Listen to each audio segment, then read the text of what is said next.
The Mazari war fleet hung in the outer reaches of Sol's gravitational influence, their sleek obsidian ships reflecting starlight like polished stone.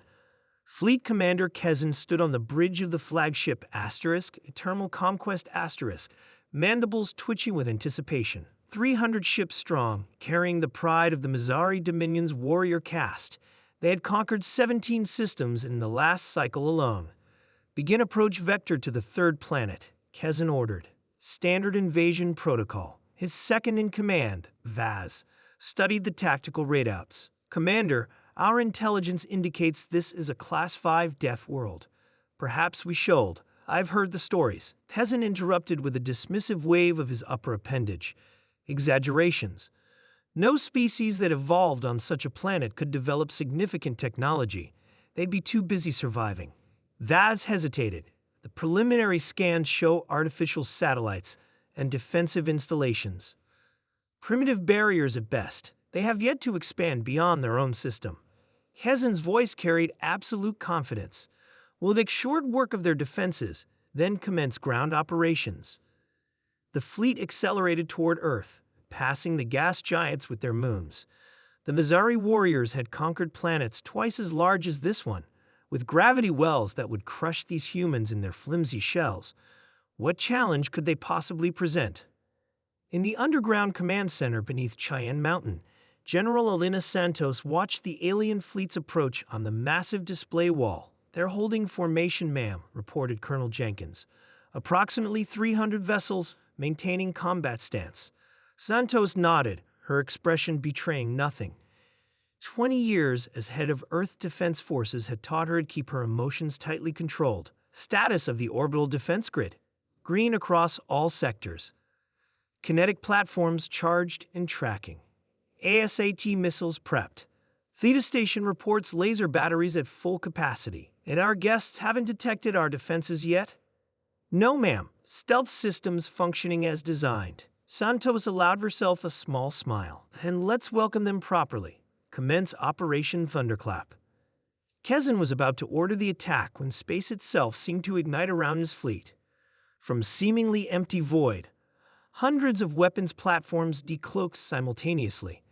Massive railbin installations, orbital laser batteries, missile platforms, an entire defensive network that had been completely invisible to Mazari sensors. Impossible, Vaz cried, mandibles chattering in alarm. Where did these come from? Before Kezan could respond, the first wave hit. Hypervelocity tungsten rods, simple metal cylinders accelerated to relativistic speeds, tore through the forward vessels like they were made of paper. No energy shields could deflect such kinetic force. The ships didn't explode so much as disintegrate into metallic confetti. Evasive maneuvers. Kezan bellowed, "Return fire," but the human defenses had only begun. Laser batteries on hidden orbital platforms sliced through Mazari hulls with surgical precision, targeting engines and weapon systems. Swarms of autonomous combat drones appeared from behind Earth's moon, moving with impossible agility as they fired high-yield plasma charges. "Commander, we're detecting nuclear detonations in our aft section," cried the sensor officer. "They've mined the approach vectors." Kezan stared in disbelief. Nuclear mines? In their own solar system? What species would risk such contamination in their own cosmic backyard? Death worlders, apparently. "The humans are hailing us," Vaz reported, voice trembling. A calm female voice filled the bridge. "Attention, Mazari fleet. This is General Santos of Earth Defense Forces. You have entered restricted space without authorization and are considered hostile. This was merely our first-tier response. You have 60 seconds to begin retreat before we engage our secondary defenses." Kezan's carapace paled. "First-tier response? There's more." As if in answer, massive structures began rising from Earth's oceans. Launch platforms for planetary defense missiles, each carrying enough firepower to shatter a small moon. "Commander," Vaz whispered, "our intelligence indicates these humans have regular asteroid impact drills. They design their defenses to repel planet killers.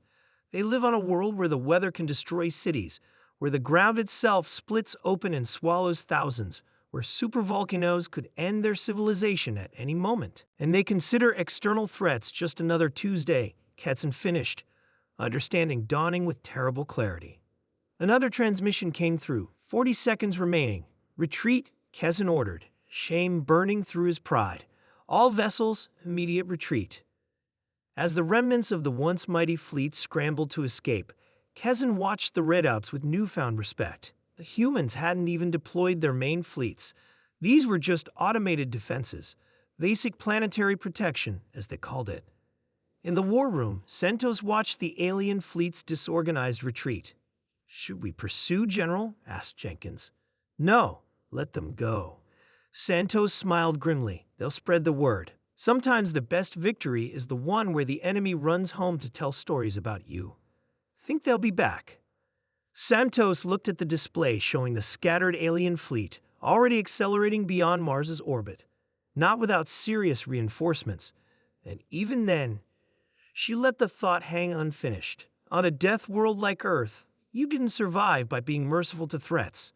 You survived by making sure threats thought twice before becoming threats in the first place. As the last alien ship disappeared from sensors, Santos simply nodded to herself. Just another day protecting a Class 5 death world, a planet that had been trying to kill its inhabitants since before they walked upright, whose natives had turned surviving the impossible into an art form. No wonder the aliens ran.